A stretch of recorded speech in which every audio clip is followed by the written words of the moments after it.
오늘 주신 말씀의 제목, 심히 기쁘도다. 우리가 살아가는 이 시대에는 지금도 느끼고 있지만은 어쩌면 우리는 많이 느끼지 못할지라도 우리가 소식을 통하여 이상기후로 말미암아 살아가는 이 시대, 우리가 어떻게 살아가야 할까라는 과제를 가지면서 다시 한번 생각하게 하는 그런 때인 줄 압니다. 그래서 최고의 폭염 책임자라는 이런 제도를 만들어서 각 나라와 각 도시에 이러한 사람들을 임명하여 세우고 있는 이러한 신종 직업이 생겨나고 있습니다. 그들의 임무는 무엇인가? 극심한 더위, 그리고 폭염, 폭우, 태풍 이런 상황 가운데 시민을 보호하기 위한 시내의 그늘을 늘리고 공원의 분수대가 어디에 있는지 위치를 알려주기도 할 뿐만 아니라 그늘로 이동하는 그 길, 이 길을 안내해 주는 역할을 하는 사람들을 임명하고 있다고 합니다. 폭염과 태풍과 홍수, 가뭄, 이상기후가 이제 뉴노멀이 되어서 앞으로 우리는 피할 수 없는 기후변화와 영향과 함께 살아가는 법을 배우자라는 것입니다. 그래서 나무를 많이 심고 어쩌면 지붕 색깔을 하얀색으로 하고 도로는 열을 차단할 수 있는 페인트로 점차 바뀌어지고 있다라고 합니다. 그러나 결코 변하지 말아야 할 것이 있다면, 그리고 바꾸지 말아야 할 것이 있다면 하나님의 진리의 말씀입니다. 오늘 본문에서 사도 요한은 미혹하는 적 그리스도를 경계하자, 그리고 진리 안에 사는 것이 얼마나 기쁨이 큰지 우리가 모른다. 그래서 그 기쁨을 다시 한번 우리에게 기원해 주고 있습니다. 함께 은혜 시간 되기를 바랍니다. 먼저 1절, 진리를 알므로 기쁨이 크다. 우리 한 목소리로 1절 같이 읽겠습니다. 시작. 장로인 나는 택하심을 받은 부녀와 그의 자녀들에게 편지하노니 내가 참으로 사랑하는 자여다 뿐 아니라 진리를 아는 모든 자도 그리하는 것은, 사도행전 8장에 보면 에티오피아 국고를 맡은 큰 권세 있는 네시라는 사람이 있습니다. 그가 예루살렘을 왔다가 방문하였다가 은혜를 입고 돌아가는 길에 그의 마차에서 성경을 읽고 있었습니다. 그때 마침 빌립의 그 모습을 보고 있습니다. 그 말씀이 무슨 말씀인지 아느냐 하니 네시는 빌립에게 말하기를, 나를 지도해 주는 사람이 없는데 어떻게 알겠습니까? 라는 것이었습니다. 그때 빌립은 네시에게 그 내용을 잘 설명해 줍니다. 그 내용은 바로 예수 그리스도이심을 설명해 주고 물로 내려가 세례를 베풀게 됩니다. 이 사건은 지난 2000년 동안 이디오피아가 기독교가 있게 한 계기가 된 놀라운 사건입니다. 한 사람이 하나님을 알아 진리를 깨달아 한 나라가 기독교가 국교가 되게 하는 이런 일들은 적지 않다라는 것입니다. 저와 여러분도 진리를 알기 위해서 빌립과 같은 전달자가 되기도 하고 또한 그런 전달자가 필요한 것입니다. 진정한 전달자는 성령 하나님이십니다. 성령 하나님께서 우리 마음을 감동시켜 줌으로 우리는 가능합니다. 진리를 깨닫게 된다라는 것입니다. 로마서 8장에서 사도 바울은 자신이 죄의 종인 것을 모르고 있을 때였습니다. 그리스도 안에 있는 성령의 생명의 법과 죄와 사망의 법에서 나를 누가 해방시켜 주겠는가 고민할 때에, 그는 깨닫게 될 때에 성령 하나님께서 진리 되시는 하나님, 진리는 구원이신 예수 그리스도 십자가를 치시고 우리를 죄 가운데 해방시켜 주셨다라는 이 진리를 깨닫고 그는 내가 이제는 죄의 법에서 해방이 되었다라고 고백합니다. 요한복음 14장 6절에서 예수께서 이르시되 내가 곧 길이요 진리요 생명이니 나로 말미암지 않고 아버지께 돌아올 자가 없느니라. 진리를 안다는 것, 거짓을 미워한다는 뜻입니다. 또한 예수 그리스도를 아는 것이 진리를 아는 것입니다. 그 이유는 우리 안에 성령 하나님께서 내주하실 때에 그리스도의 영이 내 안에 함께 계시고 그리스도 안에 속한 자가 누구인지를 분별하게 하는, 예를 들어서 바다를 볼 때에 육지가 없어 라고 하는 사람이 있다면 그는 육지가 있음에도 불구하고 육지를 보지 못할 뿐이요 육지가 없는 것이 아니다. 그러므로 우리는 영의 눈으로 진리를 보고 알아가야 하는 것입니다. 세상에는 진리로 가장한 것이 많아 우리는 속아 넘어갈 때가 적지 않습니다. 내 자신도 그렇습니다. 내가 배가 고프면 남에게 빵을 우리는 주지 않습니다. 내 배를 채워야 하는 것이죠.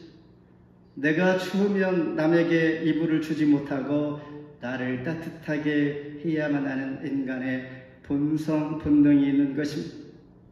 그러나 진리를 알게 되면 우리는 나의 이기적이고 내 개인적인 생각을 초월하여서 공동체를 위하여 희생하고 헌신할 수 있는 마음들이 생기게 됩니다. 이것은 바로 진리를 알게 될 때 가능합니다. 주 안에 있는 자는 진리 때문에 맺어지는 것입니다. 이 진리 때문에 우리는 영원히 함께 살게 될 관계가 맺어지는 것입니다. 2절에 보면 우리 안에 거하여 영원히 우리와 함께할 진리로 말미암음이로다.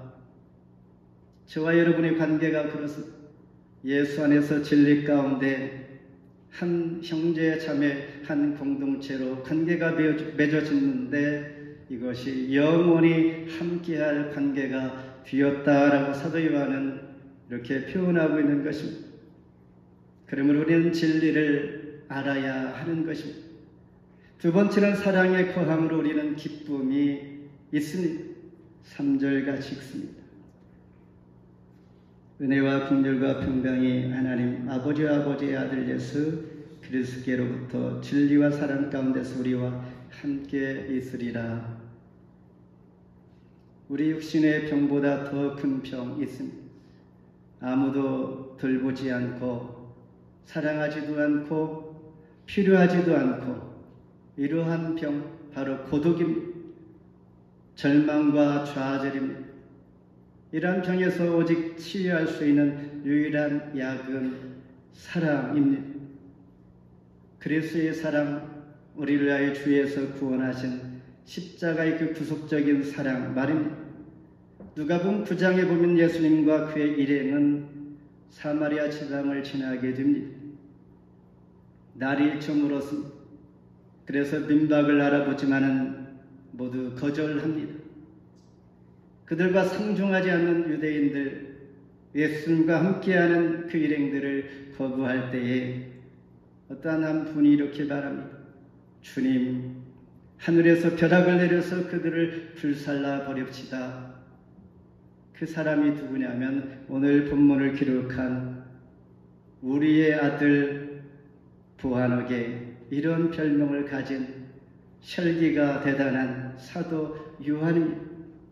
그 사람이 예수 그리스도 안에서 사랑이 그 마음에 거함으로 그는 하나님의 사람, 즉 사랑의 사도가 되었던 것입니다. 그러므로 우리 안에 하나님의 사랑이 함께하게 되면 사랑의 사도가 된 것처럼 우리 성격이 본성이 어찌할지라도 하나님의 사람으로 바뀌어질 수 있다는 것입니다. 요한일서 4장 11절에 하나님이 우리를 사랑하셨은즉 우리도 서로 사랑하는 것이 마땅하다. 헤르만 헤세가 쓴 글 중에 어떤 엄마가 뒤늦게 아이를 갖게 됩니다. 늦게 얻은 아들, 그 엄마의 소원은 이 아들이 오직 한 가지 소원, 많은 모든 사람들로부터 사랑을 받는 자가 되는 것이었습니다. 이 수헌대로 이 아이는 모든 사람들로부터 사랑을 받게 됩니다. 이렇게 자라면서 그는 어떻게 자랐을까? 교만적이고 자기밖에 모르는 나이로 성장하게 합니다. 즉 모든 사람들이 그를 사랑하되 그는 남을 사랑하지 못하는 사람이 되어버렸습니다. 그러다 보니 그는 성장하여서 외롭고 고독하고 쓸쓸하고 남이 알아주지 않는 사람이 되어버렸습니다. 그 후로 그는 기도하기를 이제 남들이 나를 사랑하는 사람이 아니라 내가 남을 사랑하는 사람이 되기를 소원했다고 합니다. 그렇습니다. 우리는 남을 내가 사랑하는 그 마음 가져야 합니다. 사랑을 받기만 하면 잘못되어질 수 있다는 것입니다. 사랑은 예수님께서 제자들에게 가르쳐주신 새 계명입니다. 예수님께서 십자가에 달리시기 전 그날 밤 제자들을 모아놓고 내가 너희들에게 새 계명을 주노니 내가 사랑 안에서 너희를 사랑한 것처럼 너희도 서로 사랑하라. 이 새 계명을 주신 것입니다. 사랑에 거한다는 것은 진리를 아는 지식에 머물지 않고 오직 진리 되시는 예수 그리스도의 복음에 순종하여 실천하는 것을 말하는 것입니다. 사랑에 거하면 어떻게 되는가? 은혜와 긍휼과 평강을 누리게 됩니다. 은혜라는 것은 우리가 죄 가운데 있을 때 주님께서 자기 자신을 다 버려서 우리를 구원해 주신 그 은혜입니다. 긍휼이라는 것은 회개할 때에 우리에게 주시는 용서입니다. 70번씩 7번이라도 용서해 줄 수 있는 넓은 사랑의 마음이 바로 긍휼입니다. 평강은 은혜와 긍휼을 체험하는 자가 누리는 마음의 평화가 바로 평강입니다. 하나님의 사랑에 거하게 되면 이 은혜와 긍휼과 평강을 누리게 될 것이다 라는 것입니다. 또한 주의 사랑에 거하면 이웃을 사랑할 수 있는 능력을 얻게 됩니다. 내 스스로가 불가능하지만은 하나님께서 주시는 그 힘으로 감당하여 진다라는 것입니다. 내가 하는 것이 아니라 하나님께서 하시는 것이죠. 마지막으로 진리의 행함으로 4절 함께 같이 읽겠습니다. 너희의 자녀들 중에 우리가 아버지께 받은 계명대로 진리를 행하는 자를 내가 보니 심히 기쁘도다. 사도 바울은 어느 때의 공적인 자리에서 사도 베드로를 심하게 책망할 때가 있었습니다. 갈라디아서 2장 14절에 보면 복음의 진리를 따라 바르게 행하지 아니함을 보았다라는 것입니다. 사도 베드로는 이방인들과 같이 식사를 합니다. 그런 후에 직후에 다른 이방인들을 만나서 그들에게 말하기를 당신들은 유대인처럼 살아야 합니다 라는 것이었습니다. 이 모습을 사도 바울이 본 것이죠. 베드로는 진리를 알고 있음에도 불구하고 금방 이방인들과 함께 규제하고 식사했던 그가 다른 이방인들을 바라보면서 당신은 이렇게 살아야 합니다.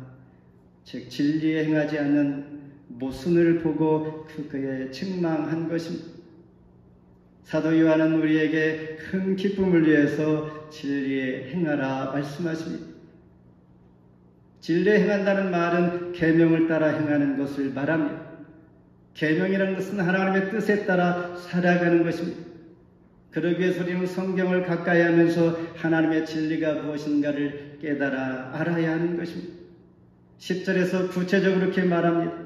이단이 집에 들어오지 못하게 할 뿐만 아니라 그들에게 인사도 하지 말고, 요한 3세에서는 형제들을 비방하는 디오드레베가 있는데 그 사람을 공적으로 알게 하여 교회를 보호하고 차단하고 그분으로 인하여 나쁜 영향을 받지 못하게 하는 이 전반적인 사항들을 진리를 행하는 자들의 모습인 것입니다. 사도 요한은 진리에 행하는 자 그들을 바라보면서 심히 기쁘다라고 말씀하십니다. 오늘 본문에서 진리에 행하는 자는 바로 그 부녀와 자녀들인데, 부녀는 교회를 의미하고 자녀는 성도들을 의미합니다. 진리에 행하는 성도들을 바라볼 때 심히 기쁘다. 빌립보 교회를 향하여 사도 바울이 그들이 나의 기쁨이요 나의 면류관이다라고 말씀하신 것 같은 것이죠. 이 기쁨이라는 것은 농부가 눈물로 씨를 뿌리고 수고를 다하여서 마지막 때에 수확할 때 그 거두는 기쁨이 바로 여기서 말하는 사도 요한이 말하는 기쁨인 것입니다. 그러므로 내 안에 우상이 있다면, 하나님보다도 견주어서 더 우선할 수 있는 것이 있다면 우리는 이런 것들을 하나씩 하나씩 버릴 수 있는 마음을 가져야 합니다. 그렇지 않으면 진리 가운데 진정 행할 수가 없기 때문입니다. 요한일서 5장 21절에 자녀들아 너희 자신을 지켜 우상에게 멀리하라. 맥스 루케드는 말하기를 우리가 사는 사회는 이렇습니다. 너희가 진리를 알지니 진리가 너희를 어색하게 하리라. 자유케 하는 것이 어색하게 하리라. 다시 말해서 참되게 살려고 하는 자들에게 사회는 우리를 비정상적으로 바라보면서 우리가 부끄러움 당하게 하는 일들이 적지 않은 이 시대를 살고 있는 우리에게 하는 말입니다. 그러나 그럴지라도 진리 가운데 행해야 합니다. 왜냐하면 이것이 인생에 있어서 바른 길이요 실패하지 않는 것이요 하나님 보시기에 기쁨이 될 수 있기 때문인 것입니다. 잠언서 23장 19절 내 아들아 너는 듣고 지혜를 얻어 너의 마음을 바른 길로 인도할지니라 말씀을 맺습니다. 한 주간 또한 지난 시간들 살아오면서 무엇이 나를 그렇게 기쁘게 하였는가? 여러분, 지난 한 주 동안 가장 기뻤던 것이 무엇입니까? 내 자신이, 아니면 자녀 때문에, 아니면 배우자 때문에, 아니면 친구 때문에, 아니면 다른 일로 기쁨이 있었습니까? 솔직히 말해서 곡식과 새 포도주가 풍성하면 적지 않은 기쁨을 우리는 누리고 살아갑니다. 그러나 다윗은 이렇게 말합니다. 시편 4편 7절에 주께서 내 마음에 두신 기쁨은 그들의 곡식과 새 포도주가 풍성할 때보다 더하니이다.